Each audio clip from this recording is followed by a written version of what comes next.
আসসালামু আলাইকুম সবাইকে আপনাদেরকে স্বাগতম জানাচ্ছি এসপিএসএস বেসিক একাডেমি চ্যানেলে।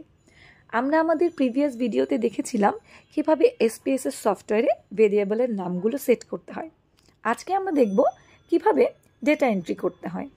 তাহলে প্রথমেই আমরা ভেরিয়েবল ভিউয়ে ভেরিয়েবলের নামগুলো একটু চেক করে নিই, যেটা আমরা প্রিভিয়াস ভিডিওতে অ্যাড করেছিলাম। এখন আমরা যাব ডেটা ভিউতে। ডেটা ভিউতে গেলে আমরা দেখব আমরা যেই ভ্যারিয়েবলের নামগুলো অ্যাড করেছিলাম প্রত্যেকটাই আলাদা আলাদা করে এক একটা কলামে অ্যাড হয়ে গিয়েছে। আপনি যত ভ্যারিয়েবল ব্যবহার করবেন প্রত্যেকটা ভ্যারিয়েবলই আলাদা আলাদা কলামে অ্যাড হয়ে যাবে ডেটা ভিউতে। তার মানে হচ্ছে প্রত্যেকটা কলাম এক একটা ভ্যারিয়েবলের ইনফরমেশন প্রেজেন্ট করে। এখন আসি আমরা ডেটা এন্ট্রি করব। ডেটা এন্ট্রির জন্য আমাদেরকে দেখতে হবে লেফট সাইডে 1, 2, 3, 4 এভাবে নাম্বারিং করা আছে।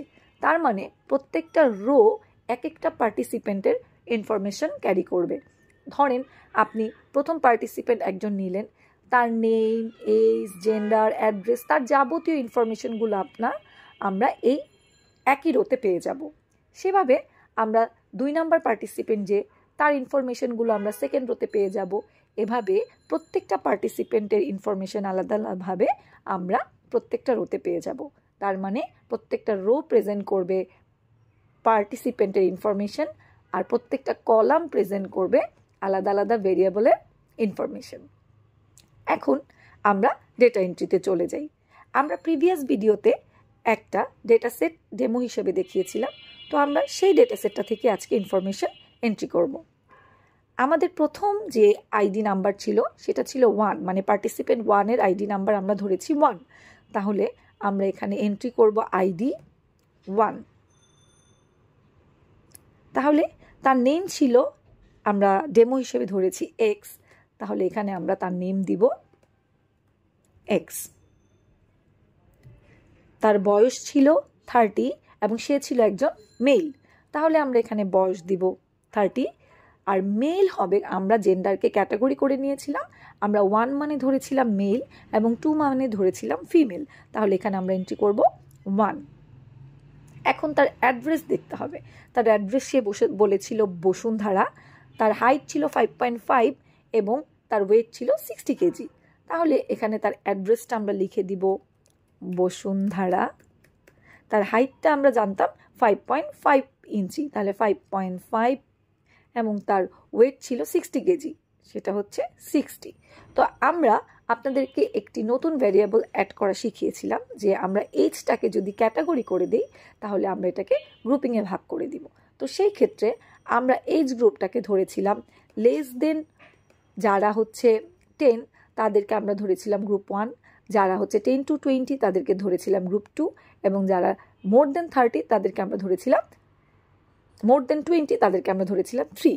তো সেই ক্ষেত্রে এখানে যেহেতু 30, তাহলে আমরা মোর দেন 30 এজ, তাহলে সেখানে আমরা দিব 3। এভাবে আমরা প্রত্যেকটা ডাটা এন্ট্রি করতে পারবো। এখন আমরা 2 নাম্বার যে আইডি তারটা এন্ট্রি করছি। আমরা তার ইনফরমেশনটা দেখে নিই। আমরা তার নাম ধরে নিলাম ওয়াই, বয়স 45 বছর, তিনি একজন ফিমেল, তাহলে আমরা তার নামটা ধরে নিচ্ছি ওয়াই, তার বয়স হচ্ছে 45 বছর, ফিমেল মানে আমরা এখানে কোডিং করেছিলাম 2, তাহলে সেটা হবে 2। তার বাসা কোথায় আমরা একটু দেখে নেই। তিনি বলেছেন তার বাসা হচ্ছে গাজীপুর, তার হাইট 5.2 এবং সে হচ্ছে 52 কেজি। তার মানে আমরা তার অ্যাড্রেসটা লিখে নিলাম গাজীপুর, সে 5 ফিট 2 ইঞ্চি, তার ওয়েট ছিল হচ্ছে 52 কেজি। এখন তার বয়স যদি 45 হয় তাহলে সেও আমাদের কোন ক্যাটাগরিতে যাবে, মোর দেন 20 ইয়ার্স, তো এখানেও হবে 3। ঠিক এইভাবে আমরা প্রত্যেকটা ডাটা এন্ট্রি করে নিতে পারবো। এখন আপনার যত স্যাম্পল হবে আপনি তত হচ্ছে আইডি নাম্বার, সিরিয়াল নাম্বার বাড়তে থাকবে। তার মানে আপনার যত স্যাম্পল তত বেশি আপনার রো বাড়তে থাকবে, আর আপনার যত ভ্যারিয়েবল অথবা যত ইনফরমেশন আপনি নেবেন তত হচ্ছে আপনার ভ্যারিয়েবলের নাম মানে কলাম বাড়তে থাকবে। এখন আমি ডেমো হিসেবে আপনাদেরকে একটা ডেটা সেট দেখাচ্ছি।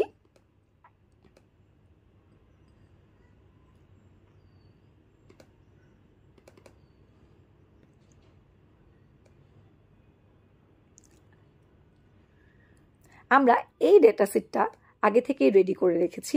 আমরা এই ডেটা সেটটা থেকে আপনাদেরকে দেখাবো যে কিভাবে ডেটা এন্ট্রি করেছি। দেখেন, আমরা এখানে সবগুলো ডাটা টোটাল 216টা স্যাম্পল নিয়েছিলাম। 216টা স্যাম্পলের আমরা age, gender, education, marital status, monthly income এগুলো আমরা এন্ট্রি করেছিলাম।